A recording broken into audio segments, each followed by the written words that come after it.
නමෝ තස්ස භගවතු අරහතු සම්මා සම්බුද්දස්ස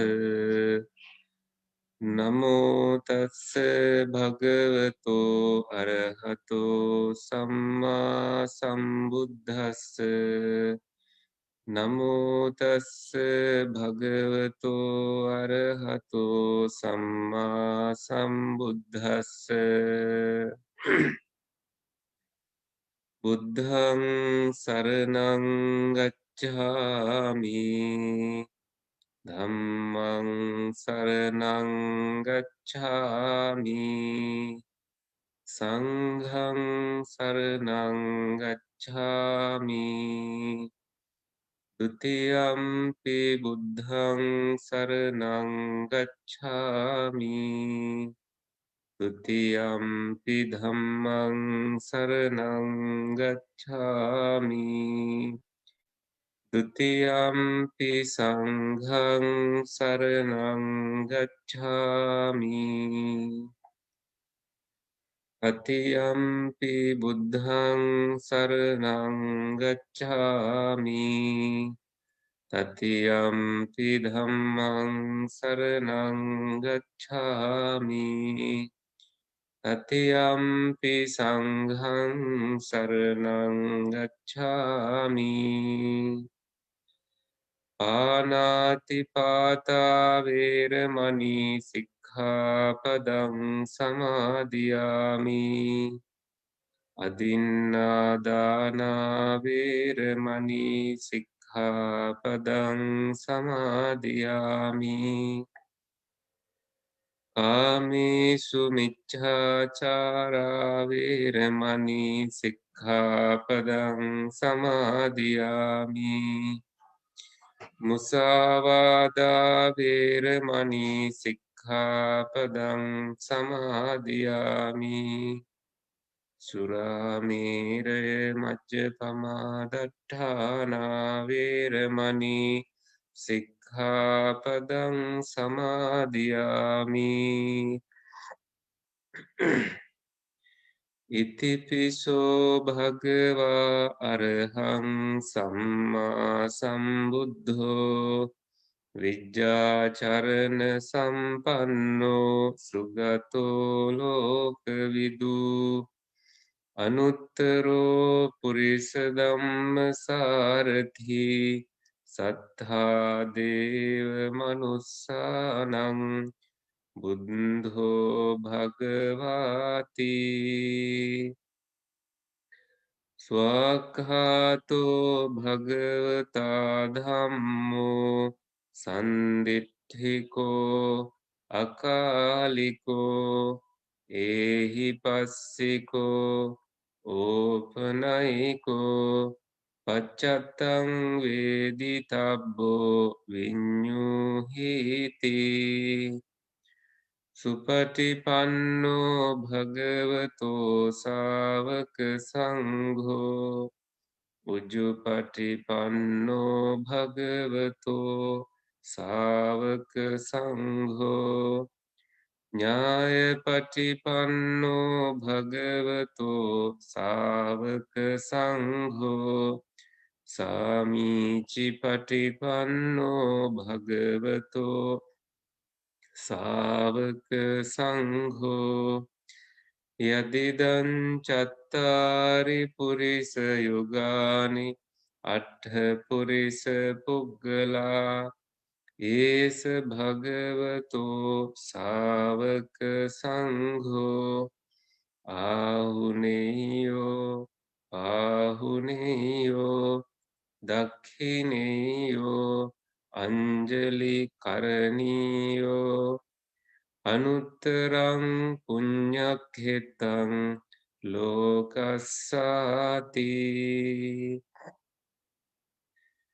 වන්දාමි චේතියං සබ්බං සබ්බඨානේසු පතිට්ඨිතං සාරීරික ධාතු මහා බෝධින් බුද්ධ රූපං සකලං සදා ඝනසාරප්ප uppadittena දීපේන තමදන්සිනා තිලෝකදීපං සම්බුද්ධං පූජයාමි තමෝනුදං ගන්ධ සම්භාරයුත්තේන ධූපේනහං සුගන්ධිනා පූජයේ පූජනීයන්තං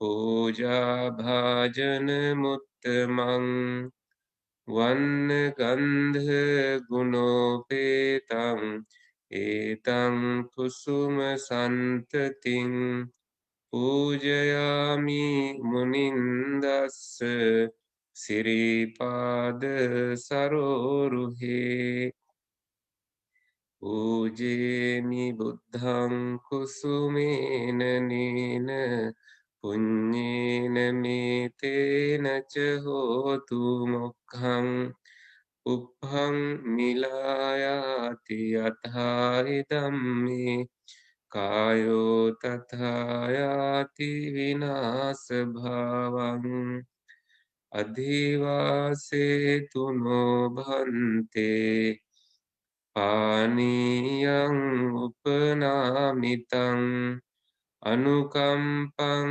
උපාදාය පතිගන්හාතු මුත්තම අධිවාසේතුනෝ භන්තේ ගිලාන පච්චයං ඉමං අනුකම්පං උපාදාය පතිගන්හාතු මුත්තම ඉමාය බුද්ධ පූජාය කතාය සුද්ධ චේතසා චිරං තිට්ඨතු සද්ධම්මෝ ලෝකෝ හෝතු සුඛී සදා කායේන වාචා චිත්තේන පමාදේන මයා කතං අච්චයං කමමේ භන්තේ භූරි පඤ්ඤ තථාගත කායේන වාචා චිත්තේන පමාදේන මයා කතං අච්චයං කමමේ ධම්ම සන්දිට්ඨික අකාලික කායේන වාචා චිත්තේන පමාදේන මයා කතං අච්චයං කමමේ සංඝ සුපටිපන්න අනුත්තර ඉමිනා පුඤ්ඤ කම්මේන මාමේ බාල සමාගමෝ සතං සමාගමෝ හෝතු යාව නිබ්බානපත්තියා ඉදම්මේ පුඤ්ඤං ආසවක්ඛයාවහං හෝතු සබ්බ දුක්ඛා පමුංචතු මනං භාවනාවට සූදානම් වෙන්න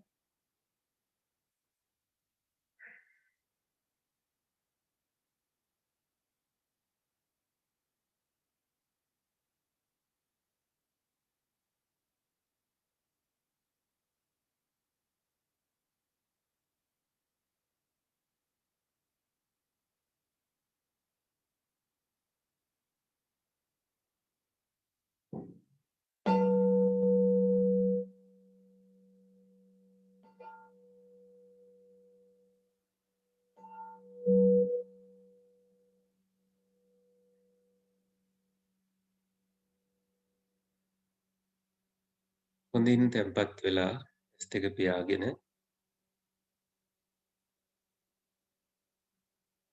කය සැහැල්ලු භාවයට පත් කරමින් කාය විවේකය චිත්ත විවේකය උපදවා ගන්න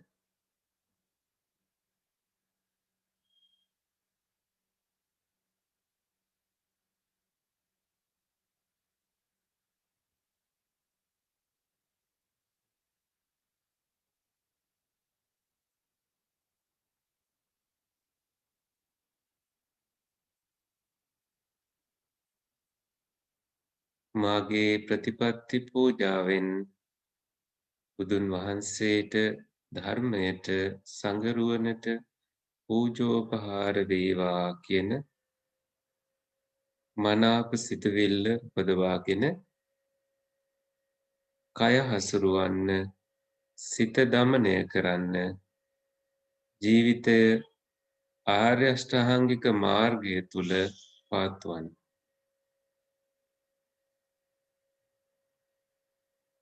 බාහිරය ස්පර්ශ කරන චක්කු විඤ්ඤාණය නොයිපදවීමට ඇස් දෙක පියා ගැනීමෙනුත්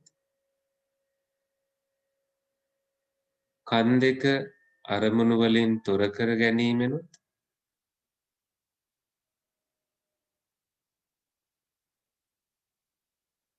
නාසය දිව ශරීරය සහ සිත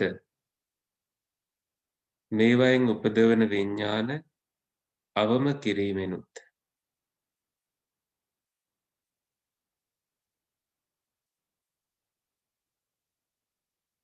කාය චිත්ත විවේකය ලැබෙන්නට අපි පරිසරය සකසා ගන්නවා.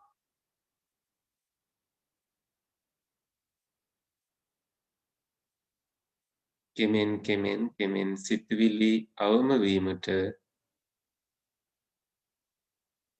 කාය ස්පර්ශයෙන් සිදුවෙන කායානුපස්සනා ක්‍රමයක් වන ආනාපාන සතිය අපි හුරු කරගන්නවා.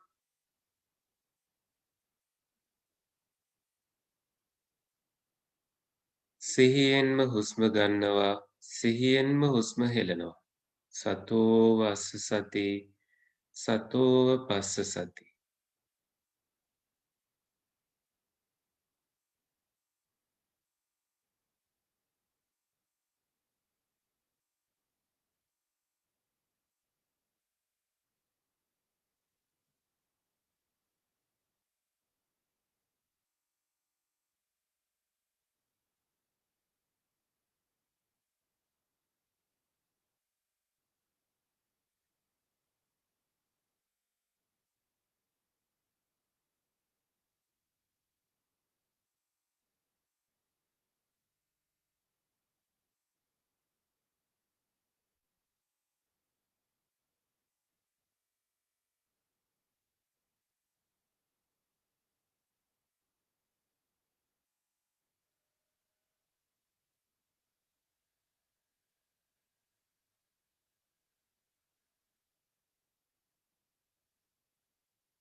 දීර්ඝ හුස්මක් ගන්නවා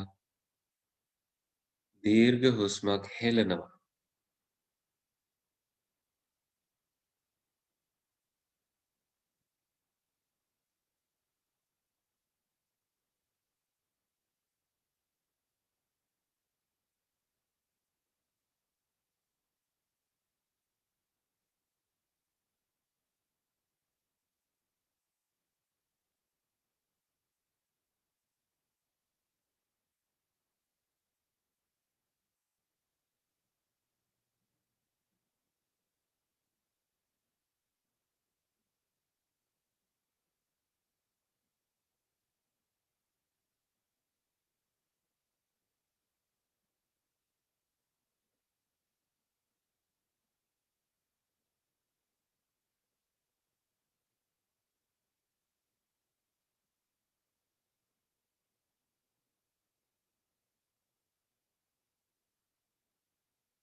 දීර්ඝ හුස්මක් ගනිමි සිතමින් දීර්ඝ හුස්මක් ගන්නවා. දීර්ඝ හුස්මක් හෙළමි සිතමින් දීර්ඝ හුස්මක් හෙළනවා.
කය සැහැල්ලු වෙන තරමට හුස්ම ටිකෙන් ටික ටිකෙන් ටික කෙටිවෙන ප්‍රමාණය වැඩි වෙනවා.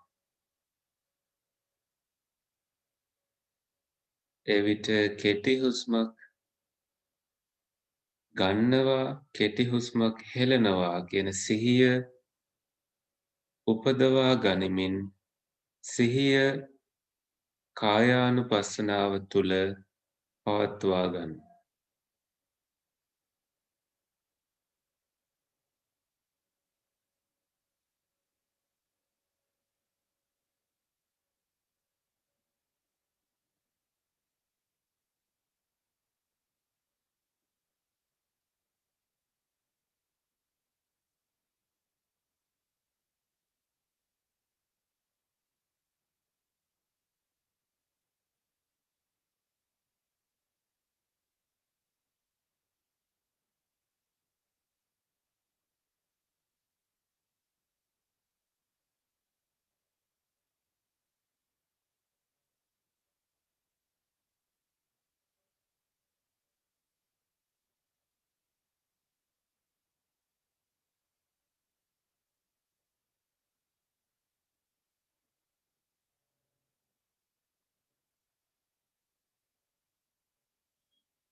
මුළු හුස්මටම සමවැදී මුළු හුස්මටම සංවේදීව ආශ්වාස ගන්නවා ප්‍රාශ්වාස කරනවා.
හැමදේම අනිත්‍යයි. හුස්ම රැල්ලත් අනිත්‍යයි. හුස්ම රැල්ලත් කය සංසිඳවා නැති වී යන ස්වභාවයට පත්වෙන හැටි අත්විඳින්නට හුස්මෙහි සිහිය පවත්වා ගන්න. හුස්ම රැල්ල අතුරුදහන් වී යෑමේ සුවය දැනේවා.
මනස ව්‍යාප්ත වෙන ස්වභාවයකින්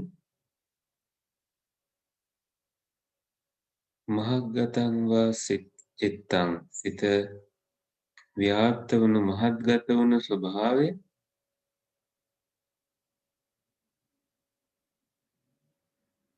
හැකිනම් ඔබ අත්විඳින්න. කයෙන් සිතට සිතේ පිරිසිදු ස්වභාවය අත්විඳින්න.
කායානුපස්සනාවෙන් චිත්තානුපස්සනාවට පිවිසි ඔබ සමුදය ධම්ම වය ධම්ම කියන ධර්මතා දෙක විදර්ශනා නුවණින් මෙනෙහි කරන්න. ප්‍රභවස්ථානය හෙවත් යෝනිසෝ මනසිකාරය අනුව හිත පිහිටුවන්න.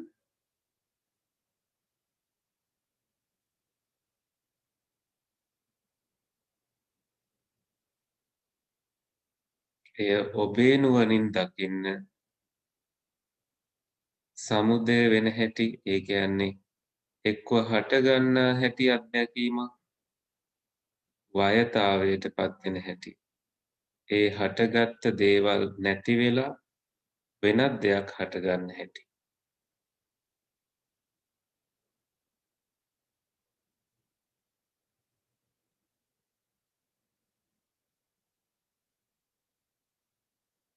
උදාහරණයක් වශයෙන් ඔබේ නුවණින් දකින්න කොන්දේ වේදනාවක් කය නිසා, ඒ වගේම එය ස්පර්ශ වීමත් එක්ක කාය විඤ්ඤාණය හටගෙන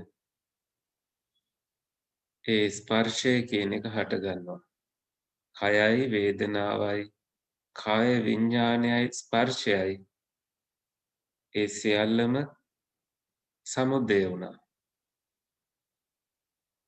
ඊට පස්සේ ශබ්දයක් ඇහෙනකොට කන පහළ වුණා. ආයේ කය රිදෙනකොට කය පහළ වුණා.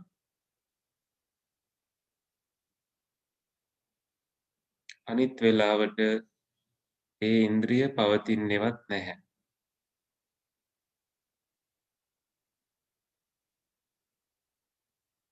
කනේ දෙයක් ගෑවුනත් ඒ ඇති වෙන්නේ කාය විඤ්ඤාණය. කනට ශබ්දයක් ඇහුනොත් පමණයි කන පිළිබඳ විඤ්ඤාණ පහළ වෙන්නේ. මේකයි ඔබේ අවබෝධයේ එක පැතිකඩක්.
කිසිම දෙයක් මම මගේ වශයෙන් තෘෂ්ණා සහගතව නොගෙන නචකින්චි ලෝකේ උපාදීයති.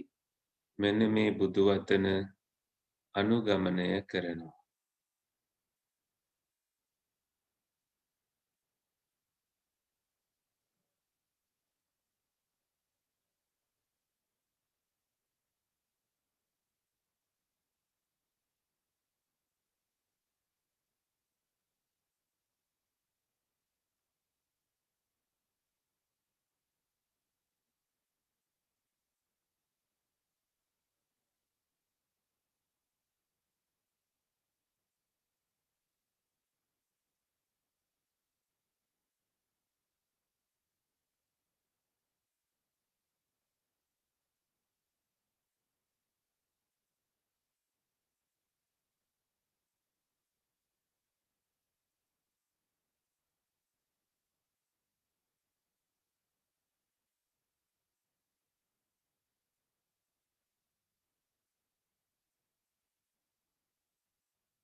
පිළිවෙලක් නැතිව හටගන්න ගොඩකට අපි මම කියලවත් මගේ කියලවත් මාගේ ආත්මයයි කියලවත් පලක් නැහැ කියන විදර්ශනාවබෝධය ඔබට ඇතිවේවි.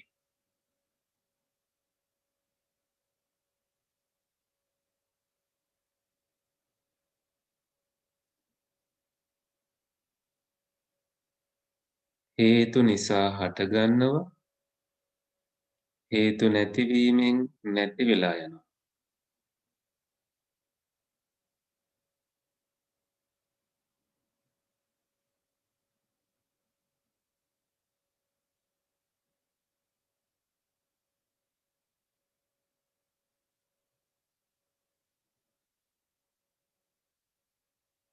දැන් මේ සිත කුසල් සිතුවිලි උපදවීම පිණිස යොමු කිරීමට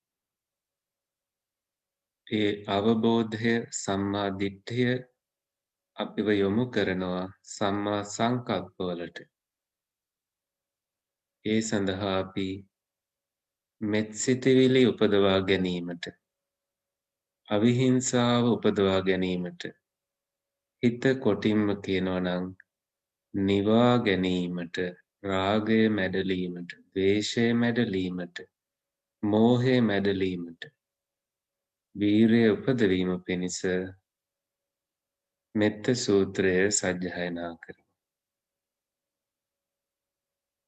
කරණීය මත්ත කුසලේන යන්තං සන්තං පදං අභිසමිච්ච සක්කෝ උජුච සූජුච සුවචෝ චස්ස මුදු අනතිමානී සන්තුස්සකෝච සුභරෝච අපකිච්චෝච සල්ලෞකවුත්ති සන්තින්ද්‍රියෝච නිපකෝච අපගබ්බෝ කුලේසු අනනුගිද්ධෝ නච කුද්දං සමාචරේ කිංචියේන විඤ්ඤූ පරේ උපවදෙය්‍යුම් සුඛිනෝ ආකේමිනෝ හොන්තු සබ්බේ සත්තා භවන්තු සුඛිතත්තා ඒකේචිපාන භූතත්ති තසාවතාවරාවා අනවසේසා දීඝාවායේ මහන්තාවා මජ්ජිමාරස්සකානුකතුලා දිට්ඨාවායේව අද්දිට්ඨායේච දුරේ වසන්ති අවිදුරේ භූතාවා සම්භවේසීවා සබ්බේ සත්තා භවන්තු සුඛිතත්තා නපරෝ පරං නිකුබ්බේත නාති මඤ්ඤේත කත්ථචිනං කංචී ධාරෝසනා පටිඝ සංඥා නාඤ්ඤ මඤ්ඤස්ස දුක්ඛ මිච්ඡේය මාතා යථා නියං පුත්තං ආයුසා ඒක පුත්ත මනුරක්ඛේ ඒවම්පි සබ්බ භූතේසු මාන සංභාවයේ අපරිමාණං මෙත්තංච සබ්බ ලෝකස්මින් මාන සංභාවයේ අපරිමාණං උද්ධං අධෝච තිරියංච අසම්බාධං අවේරං අසපත්තං තිට්ඨං චරං නිසින්නෝ වා සයානෝ වා යාව තස්ස විගත මිද්ධෝ ඒතං සතින් අදිත්තේය බ්‍රහ්මමේතං විහාරං ඉදමාහු දිට්ඨිංච අනුපගම්ම සීලවා දස්සනේන සම්පන්නෝ කාමේසු විනේයගේ ධං නහි ජාතු ගබ්බසේයං පුනරේතිති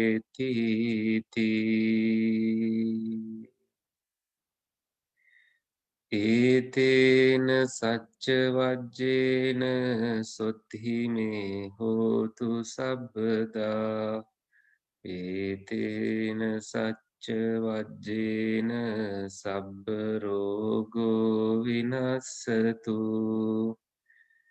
ඒතේන සච්ච වජ්ජේන සබ්බ භයෝ විනස්සතු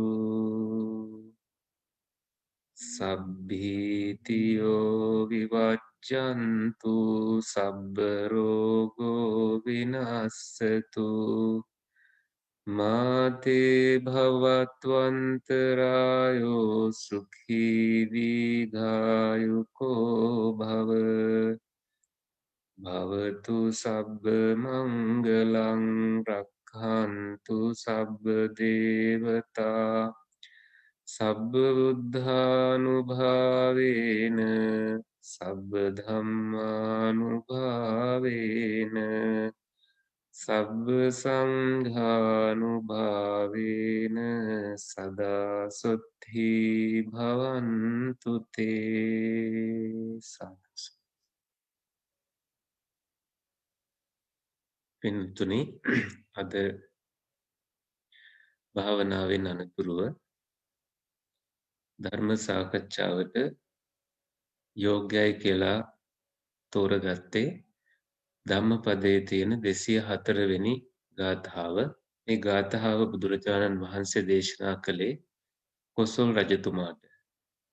එක දවසක් කොසල් රජතුමා ගොඩාක් ආහාර අරගෙන බුදුහාමුදුරුවෝ බැහැ දකින්න ගිහිල්ලා බුදුහාමුදුරුවෝ ධර්මයේ සාකච්ඡා කරමින් ඉන්න වෙලාවේ රජතුමා නිදි කිරා වැටෙන හින්දා බුදුහාමුදුරුවෝ අනුදැන වදාලා ආහාර වෙනද ගන්න ආහාර ප්‍රමාණය විශේෂයෙන්ම බත් ප්‍රමාණය 16කට කැඩුවතින් එයින් 15ක් හෙට ගන්න, ඊට පස්සේ අනිත් 14ක් ගන්න, ඊට පහුවෙනිදා 13ක් ගන්න, ඊට පහුවෙනිදා 12ක් ගන්න, එහෙම අන්තිමට එයින් එක කොටසක් දක්වා අඩු කරන්න කියලා කොසල් රජතුමාට බුදුහාමුදුරුවෝ අවවාද දුන්නා.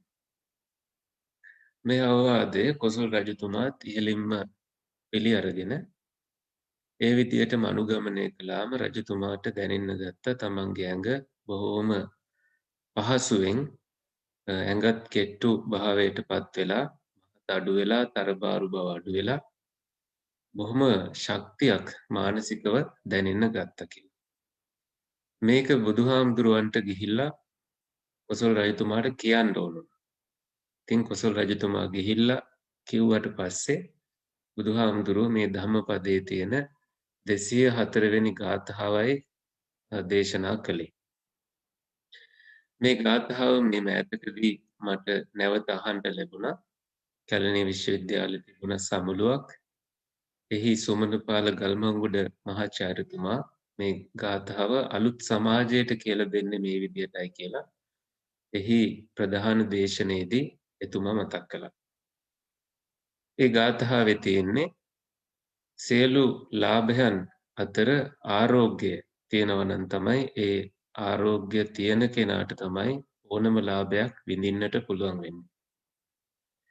ආරෝග්‍ය නැතුව විඳින්නට බෑ කිසිම ලාභයක්.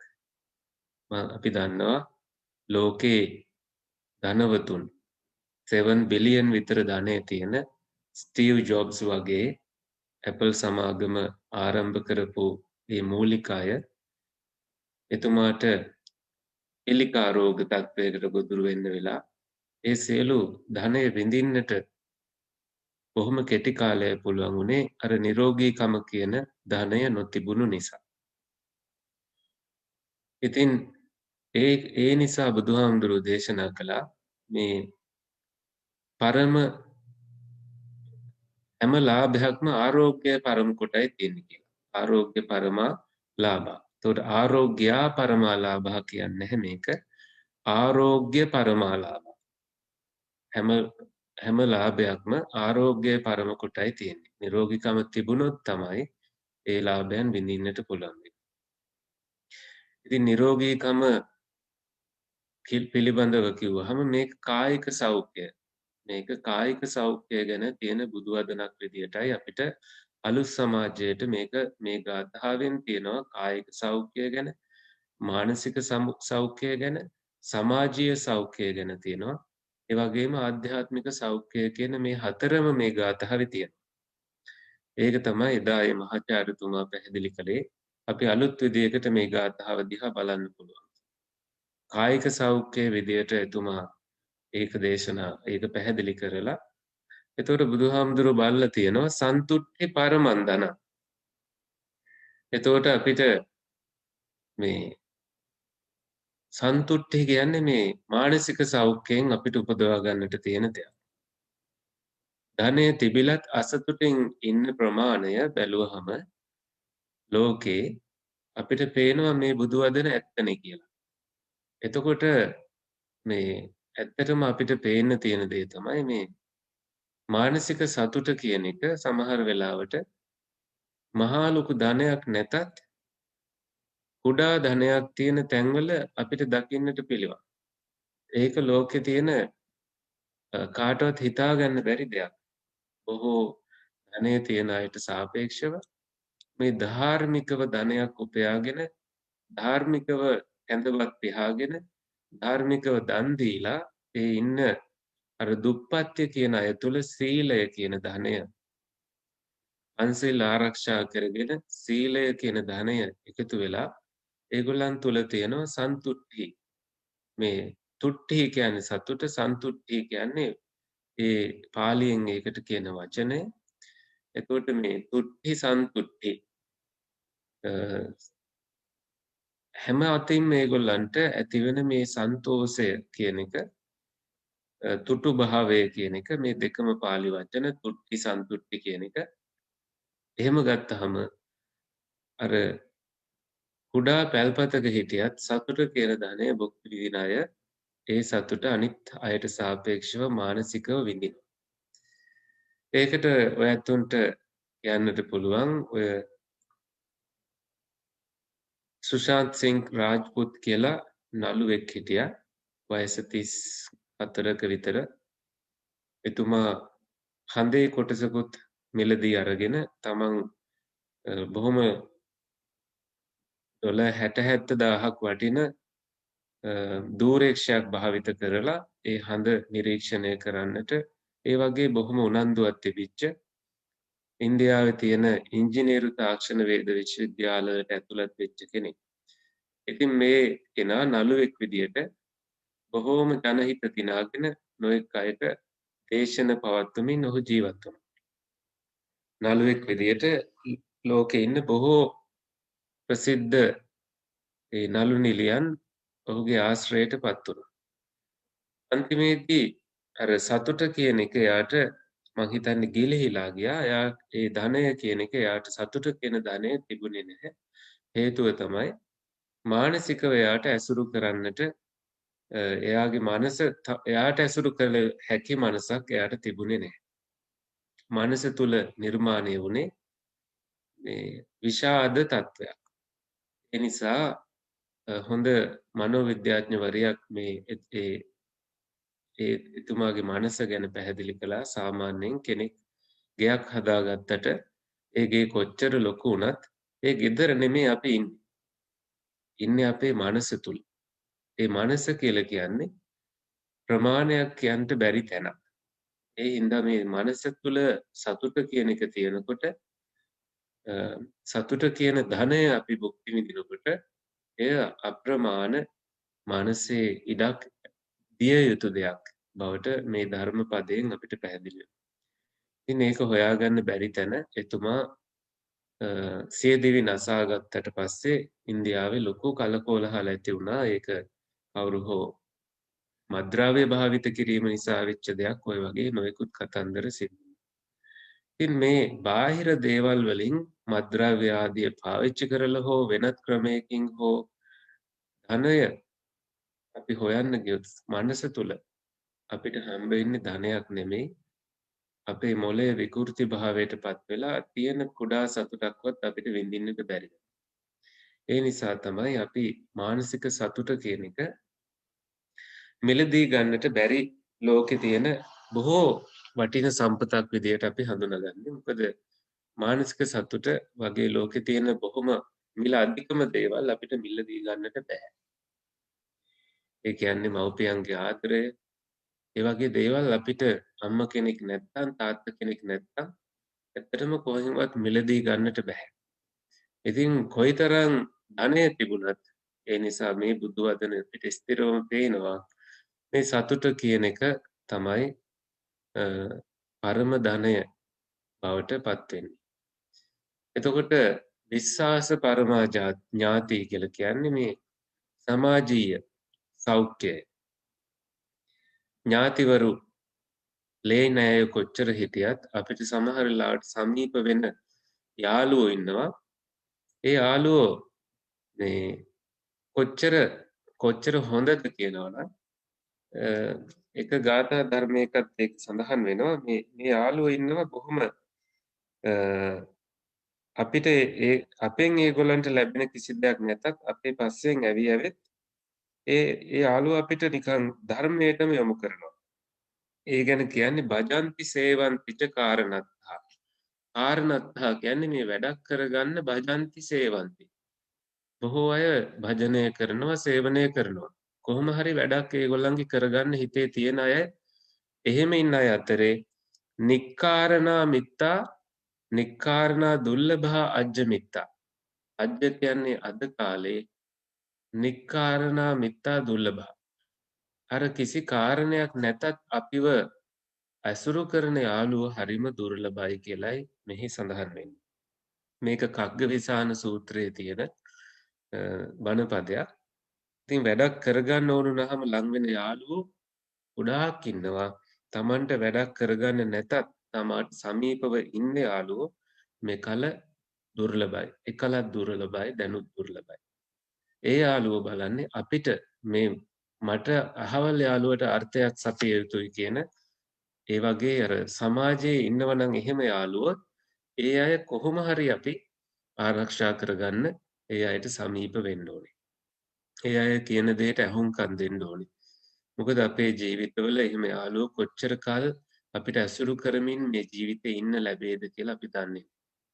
ඉතින් මේක හොඳ කාරණයක්. ඒ නිසා මේ අපි ලේ නෑයොන්ට වඩා ඔය නෑයොයි වේයොයි දුරින්ම දුරු කරන්න විශ්වාස කරන්න එපාය කියලා සමාජ කතාවක් මම අහලා තියෙනවා. මේක බැලුවහම පේන්නේ සාමාන්‍යයෙන් අපි ඥාතිය කියන අය අපි ගැන තොරතුරු දන්නවත් වැඩි, අපේ දුර්වලතා දන්නවත් වැඩි. අපි ඒගොල්ලන්ට උදව් පදව් කරලා තියෙනවා. සමහරවිට ඒගොල්ලෝ අපිට එන්න කියන්නේ නැහැ ඒගොල්ලන්ගේ උත්සවවලට. එහෙම කතන්දර මට ඇහෙනවා සමාජේ. අදත් මහත්මයෙක් කිව්වා මේ මහත්මයා ඉන්නේ එංගලන්ත වල. ඉතින් එහි හිටියට ඒ මහත්මයාගේ පුතා ඉන්නවා ලංකාවේ ගුවන් නියමුවෙක් විදියට. ඒ පුතා කොච්චර සමාජයෙන් ඉහළට ගියත් ඒ පුතාගේ අම්මා වෙනත් ආගමක කාන්තාවක් නිසා ඒ තාත්තගේ පාර්ශවයේ හොටෙල් වල උත්සව තිබුණත් මොනව තිබුණත් එන්න කියන්නේ නෑ අර පුතාට. ඉතින් ඒ අය කොච්චර උත්සාහ කරත් ඒ බැඳීම් හදාගන්න එහෙම හැදෙන්නේ නෑ. ඉතින් එතකොට වෙනත් අය තමයි ඒගොල්ලන්ට ඥාති කියලා හිතෙන්නේ. ඉතින් මේ විශ්වාසයේ තියෙන තැනක අපිට මුදලක් වුණත් දෙන්න පුළුවන්, ගෙවල් දොරවල් දීලා ඇරලා තියලා යන්න පුළුවන්. ඒගොල්ලන්ගේ හිතේ ඇති වෙන්නේ නැහැ සංකල්පයක් මේවා අයිති කරගන්න ඕනේ කියලා. ඇසුරු කරන්නේ වැඩකටයි කියලා ඒගොල්ලන්ට හිතෙන්නේ. ඊළඟට අන්තිම එකයි බුදුහාමුදුරු දේශනා කළේ. නිබ්බානං පරමං සුඛං කියලා. නිවන පරම සැපයයි කියලා ඇයි බුදුහාමුදුරු දේශනා කළේ? කොසල් රජතුමාට. මොකද බුදුහාමුදුරුවෝ සැප විඳලා තියෙනවා. ඒ සැප අතර මේ සංස්කාර දුක්ඛයන් නිවෙන්නට සලස්වලා රාගය මගේ නොවේයි, ද්වේෂය මගේ නොවේයි, මෝහය මගේ නෙමෙයි කියලා. මේ මගේ කර ගැනීමෙන් ඈත් වෙලා රාගය ඡය වෙච්ච තැනටපත් වෙලා ලැබෙන මේ සැපය මොකද කිසිම භවයක හිත පිහිටන්නේ නැතිව අපායෙන් මිදිලා ඒ ලැබපු සැපය පරම සැපයක්. ඒ පරම සැපය ගැනයි මෙතන කතා කරන්නේ. සැප ගොඩාක් තියෙනවා කියලා එතන අදහස් වෙනවා. සැප වර්ග ගොඩාක් තිබුණට නිවන තමයි පරම සැපය. පරම කියලා කියන්නේ වෙන එතනින් එහාට සැපයක් අපිට ලබන්නට. ඉතින් මේ ධර්ම කාරණය අද මං හිතන්නේ නැත්තන්ට ප්‍රමාණවත්. එතකොට නිරෝගීකම කියන එක පවත්වා ගන්න ශාරීරික ව්‍යායාම නිරන්තරයෙන්ම වෛද්‍යවරුන් මුණ ගැහෙන්න ඕන නම් ඒවා බෙහෙත් පෙති බොන එක අඩු කරලා පුළුවන් තරම් හොඳ ආහාර වර්ග හොඳ ආහාර පුරුදු ඇති කරගෙන පැය ගණන් අපි කාලය ගත කරන්නේ මොනවටද කියලා අපි කල්පනා කරලා ඉලෙක්ට්‍රොනික ලෝකයෙන් ඈත් වෙලා අපිට පුළුවන් නම් මේ අපේම ජීවිතය සරල කරගෙන මේ කියන සෞඛ්‍ය හතරම කායික සෞඛ්‍ය, මානසික සෞඛ්‍ය, සමාජීය සෞඛ්‍ය, ආධ්‍යාත්මික සෞඛ්‍ය කියන මේ හතරම සම්පූර්ණ කරගන්න. එතකොටයි අපිට මේ කියන සම්පත් හතරම හැම සම්පතක්ම මං හිතන්නේ අපිට විඳින්නට වාසනාව උදා වෙන්නේ. ඉතින් ඒ වාසනාව ඔබට උදා වේවා කියලා අද ධර්ම පණිවිඩය අවසන් කරනවා. අපි සාකච්ඡාවට බඳුන් විය යුතු කාරණයක් තියෙනවා නම් ඔයත් මතක් කරන්න මේ වෙලාවේ.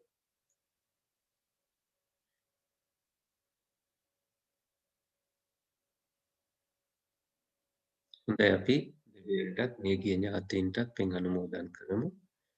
එත්තාවතාච අම්මේහි සම්භතං පුඤ්ඤ සම්පදං සබ්බේ දේවානුමෝදන්තු සබ්බ සම්පatti සිද්ධියා සබ්බේ භූතානුමෝදන්තු සබ්බ සම්පatti සිද්ධියා සබ්බේ සත්තානුමෝදන්තු සබ්බ සම්පatti සිද්ධියා ඉදම්මේ ඥාතිනං හෝතු සුඛිතා හොන්තු ඥාතයෝ ඉදම්මේ ඥාතිනං හෝතු සුඛිතා හොන්තු ඥාතයෝ ඉදම්මේ ඥාතිනං හෝතු සුඛිතා හොන්තු ඥාතයෝ ඔයත්තන්ගේ හෝ අපගේ හෝ අසනීපෙන් සිටින හැම කෙනාටම අනතුරු වලට බඳුන් වෙලා සිටින ස්වාමින් වහන්සේලා ගැන ආරංචි වුණා.